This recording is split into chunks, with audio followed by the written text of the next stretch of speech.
থাকার তোমার কি প্রয়োজন?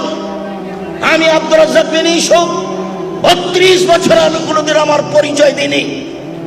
কোন মায়ের বেটা যদি প্রমাণ করতে পারে, আব্দুর রাজ্জাক বিন ইউসুফ একদিন বলেছেন যে শায়েখ লিখেন, আমি জিন্দেগি তার জাতির সামনে কোনোদিন যাব না। শায়েখ মানে কোনোদিন লিখি, কোনোদিন বলিনি। মানুষের লিখে, সেটা মানুষের ব্যাপার। আল হাদিস আন্দোলনের একজন লোক জাগরণী বলতো, তার নাম শফিকুল ইসলাম জাগরণী। দিনাজপুরে একটা প্রোগ্রামে গেছি, বিজ্ঞাপন পোস্টারে লেখা আছে মুফাসসিরে আল্লামা মুফাসসিরে কোরআন শফিকুল ইসলাম জাগরণী।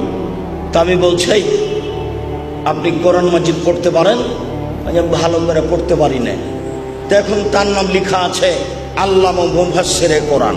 তো কি ও দায়ী, না যারা লিখেছে তারা দায়ী?